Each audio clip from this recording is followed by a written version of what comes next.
Okay, so let's get right into it. There was an emergency message released by the Social Security Administration that was in combination with an act. And this act basically was for Alaska Native individuals. There was this settlement, right? And a Trust Eligibility Act that came with it. And they released through the Social Security Administration specifically an emergency message that was EM 25050. Again, EM 25050, which was released on 8/14/25. That's its official effective date. Now, keep in mind, you can look this up. Just go to Google, type in Social Security Emergency Message POMS, POMS. You'll find a list on the left. Click the emergency message, or if it pops up with something else, just click some of those like side buttons. It'll get you back to where you can choose from the different categories. But bottom line is EM 25050 does something interesting. So what happened was there was essentially a House rep. BEGICH was the person, January 3rd, 2025. It was enacted into law on July 7th, 2025, became public law number 119-22, 2025. But the bottom line is this. There's this Alaska Native Settlement Trust Eligibility Act that went out to say, hey guys, if we have Native Alaskans, if we have the descendants of Native Alaskans that are supposed to be receiving funds, should these funds be allowed to not allow SSI recipients to receive money? So here was the idea, and here's where I want to take it. I'll explain it simply, and then we'll go into the actual emergency message. The whole idea was that there was some sort of funds going to Native Alaskans. And they said, hey, wait a minute, we don't think that this fund should in any way infringe on Native Alaskans from getting other government benefits, such as SSDI, retirement, or SSI.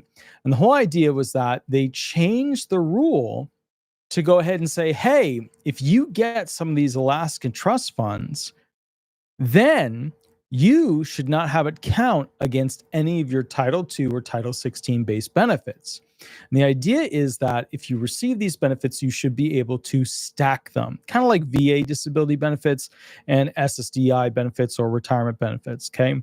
They're stackable.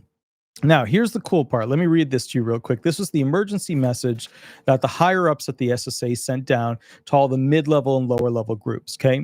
Here it is. Purpose. This emergency message informs technicians of some changes to the income and resource exclusions for distributions and benefits from Alaska Native Settlement Trusts and provides processing instructions. Okay, cool. Here we go. Background. The Alaska Native Settlement Trust Eligibility Act, PL 119-22, enacted 7/7/25, amended Section 29C of the Alaska Native Claims Settlement Act, 43 U.S.C. 1626C.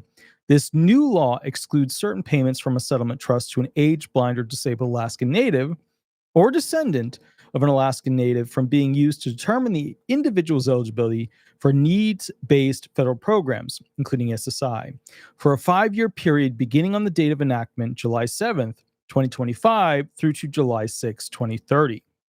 Instructions. Here's where they tell the SSA staff members how they need to do it. Continue to follow the current procedures, blah, blah, blah. In addition, from July 7th, 2025 to July 6, 2030, a distribution from or benefit provided by an Alaska Native Settlement Trust to certain individuals is excluded from income in the month of receipt, and any amount retained in the month after receipt is excluded as a resource. To qualify for these income and resource exclusions, the individual must be 1, a native or descendant of a native, and 2, aged, blind, or disabled as defined under Section 1614A of the Social Security Act. Follow current procedures, develop distribution, yada, yada, yada. So here's the deal.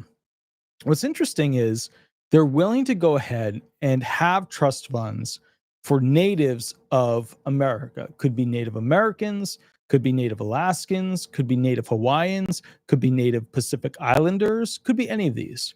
Why can't we create a trust fund for American COVID survivors or a trust fund for American Bidenomics survivors? Or you could, whatever, America Trump economic first term survivors. What, I don't really care. You can, whatever you think. The point is, if we make a trust fund, we could set it up to create everybody as essentially a survivor of something similar to this situation. And in doing that, we should create an exclusion theory, which is where they can get access to funds from that trust fund, which would be excluded from income calculations and resource calculations, which will increase the standard of living for Americans. Stick with me. I know it's a little complicated. Let me go through it real quick. Everybody on SSI benefits is not doing great. Everybody on SSDI benefits, for the most part, not doing great. Everybody on retirement benefits, for the most part, not doing so great. So here's the kicker. If we had another trust fund that invested into private market stuff, like how they actually make money, they could go ahead and have that trust fund disperse funds to the SSI, SSDI, retirement, widows, etc. people, and have it not count as a income or a resource, just like with what they did with Alaska Natives. You guys would essentially be the survivors of some event, right? The survivors of COVID, okay? The survivors of Bidenomics. Either one's good. Either one's good. So the point that I'm getting at with this is that they have the power to exclude, right? These programs reducing what you can receive from other places. They've got that power. They just showed you.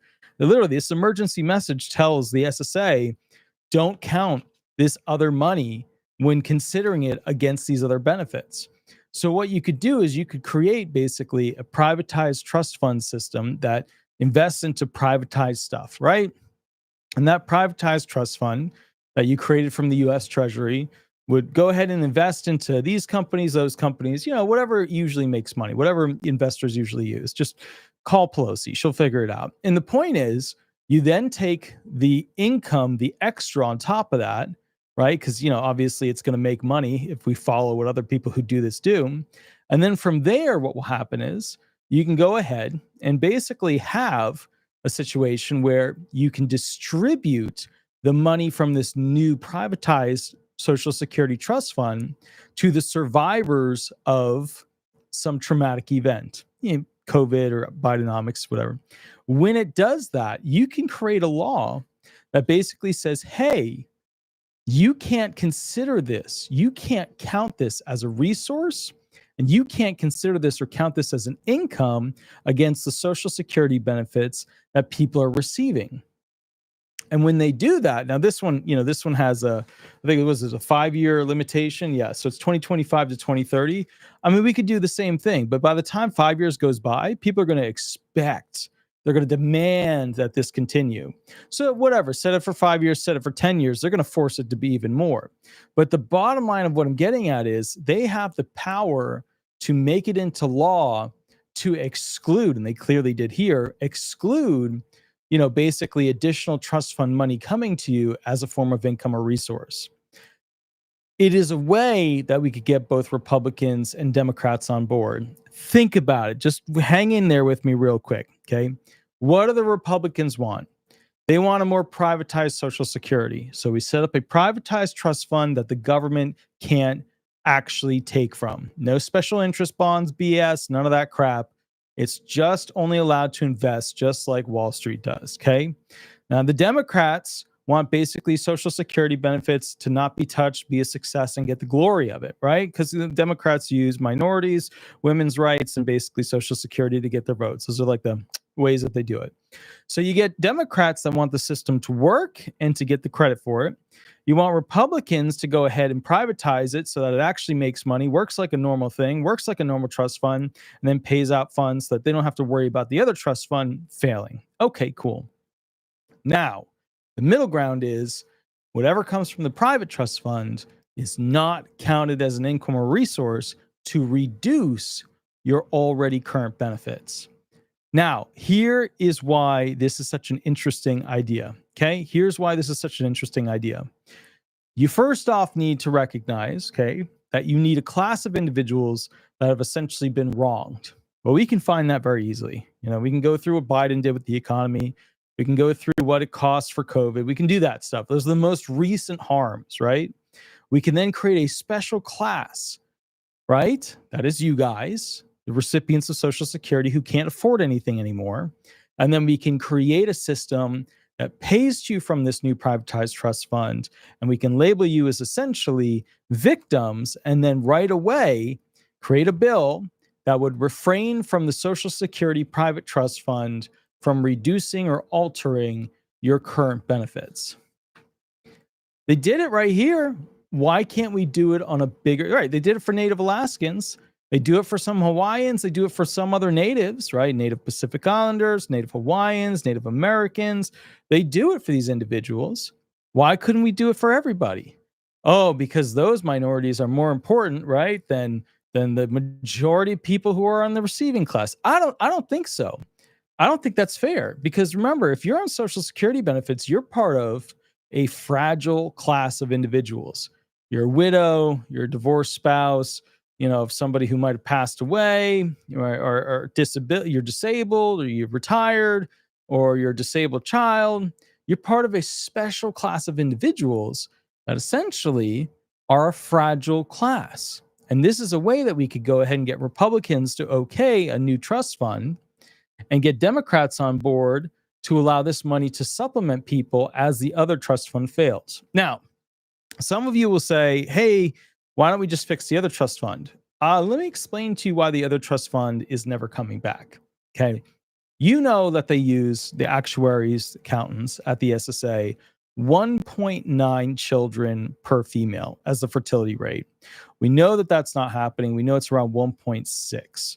And we know now that women are having fewer and fewer and fewer children, because the more and more they get this, strong femininity, which is actually just masculinity, to go out and work hard and climb the corporate ladder, they don't want to actually have kids because they can't afford to have kids with the lifestyle they want to have.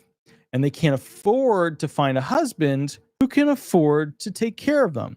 So it's like an instant situation where we have a lot of people not having kids. Now, here's the major problem with that.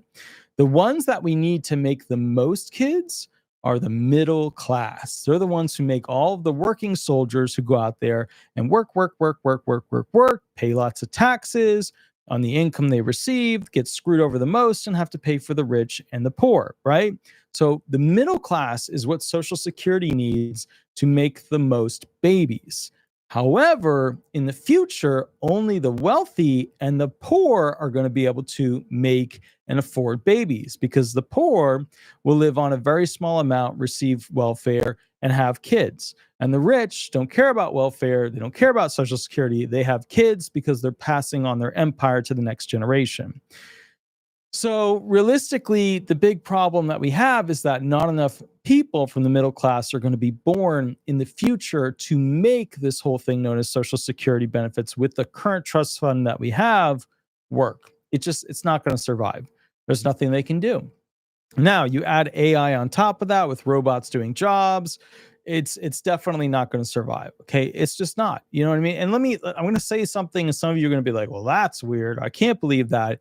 Let me ask you this, okay? When they get robots to the point where they are emotional support robots and they're doing the functions of what a spouse would do, right? Women are never going to want a guy. Guys are never going to want a woman. They're not going to want all that emotional damage back and forth. That's just rah, rah, rah, rah, right? He comes home from work. She comes home from work. She's pissed off that he didn't fix something, right? He's pissed off at her because something else wasn't done that she was supposed to do. It's just not something that's going to be a good deal, right? And I think a lot of people, at the end of the day, marriage used to be an amazing thing. It was an incredible thing. But, if you look at the divorce rates between, for example, lesbians, women, men, and, gay male couples, the divorce rate for lesbians it's almost realistically, it's closer to 100%. It's closer to 100%. So the crazy thing about it is that, like, at the end of the day, right, women who get married nowadays usually end up unhappy in the marriage. And you can blame the guys. You can. I mean, they just, you know what I mean? Because women are like, they have to take care of me. They have to do this. They have to do that. And guys are like, how am I going to afford you? I'm going to do this. How am I going to do that? And they're like, oh, it's the little things. It's not. It's not the little things. It's a combination of the little the middle, the big, and the things you forgot. That's the reality of it. So my point with this, just so you kind of understand it, is that the old trust fund is going to die no matter what they do. That's why they're not doing anything. Like, it's one of those things where, like, some people are like, they're gonna fix it, and they ain't gonna fix nothing.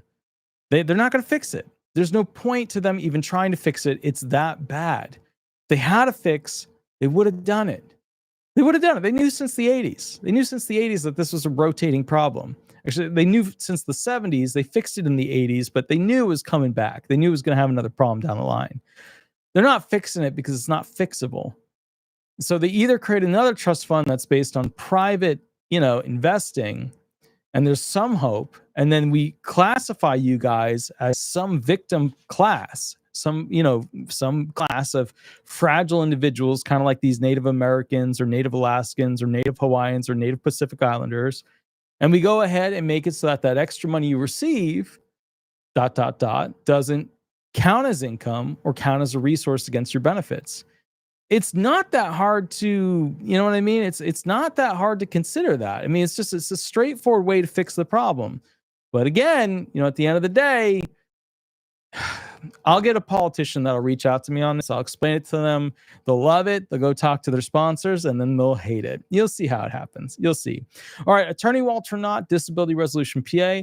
I'm going to go live after this video. I just have to set up the thumbnail and get it loaded. I will catch you at the next video, but please remember to like and subscribe. Head over to Google, type in Disability Resolution Law Firm or Disability Resolution Florida. Throw some stars up there. I always love seeing those in the morning. I will catch you at the next video shortly. And please, please, please remember, if you want to do a private consultation where I go ahead and figure out some Social Security issue for you, no worries. There's a mini contract below. And of course, if you want to hire me to represent you for your Social Security disability benefits, most of you subscribe to and clicked on Disability Attorney. Let's get at it. All right. I'll catch you at the next video. We'll rock and roll from there. We'll be doing about 30 minutes where I answer questions for free. Thank you so much, and I'll catch you soon. Thanks so much. Bye-bye, everybody. Bye-bye.